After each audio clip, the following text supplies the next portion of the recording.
अच्छी फैसिलिटी आ गई है SQLite की। समझते हैं SQLite कैसे इंस्टॉल करते हैं। इसके लिए हम सीधे जाते हैं गूगल में और सर्च करते हैं DB browser for SQLite download. और यहाँ पर हम देख सकते हैं कि हमारे पास ये लिंक ओपन हो गया है और इस लिंक को हम क्लिक करते हैं तो हमारे पास यह लिंक ओपन होता है जिसमें हम 64 बिट का, जिसके पास 32 बिट का है वो इंस्टॉल कर सकता है, जिसके पास 64 बिट का है वो इंस्टॉल कर सकता है। और 64 बिट में स्टैंडर्ड इंस्टॉलेटर हम इंस्टॉल करते हैं। जब हम ये करते हैं, जब हम क्लिक करते हैं तो हमारा जो फाइल होता है वो डाउनलोड हो जाता है और हम देख सकते हैं कि यहाँ पर हमारा फाइल डाउनलोड में डाउन हो चुका है।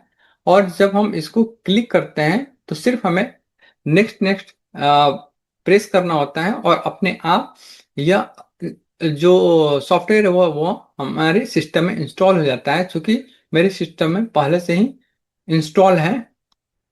तो तो मैं बताता हूं कि आगे कैसे करना है।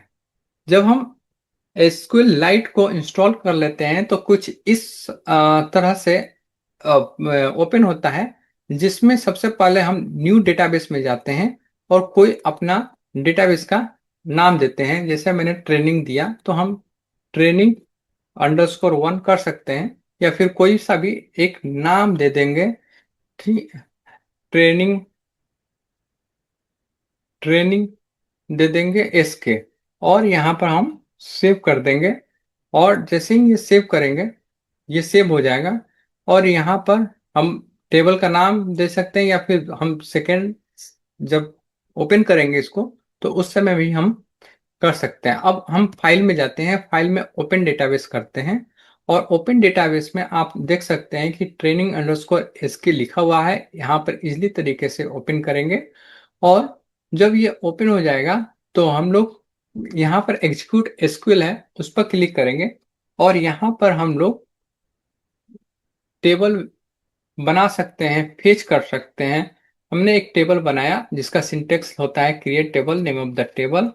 और हमने एक कॉलम लिया एम्प्लॉय नंबर जिसका हम डेटा टाइप दिए नंबर, और एक और कॉलम लिए ई नेम जिसका डेटा टाइप हमने लिया वेयर केयर 2 और हमने साइज दिया 20।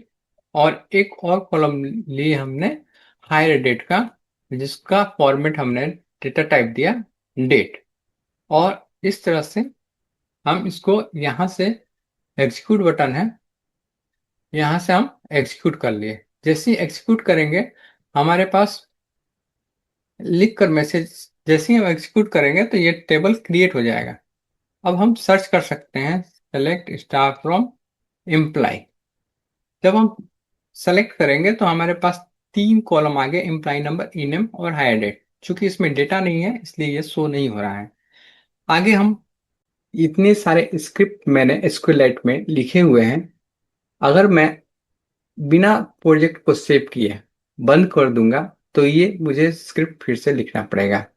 तो इसलिए लास्ट टाइम में जब आप SQLite को बंद कर रहे हैं तो प्रोजेक्ट को सेव करना ना भूलें।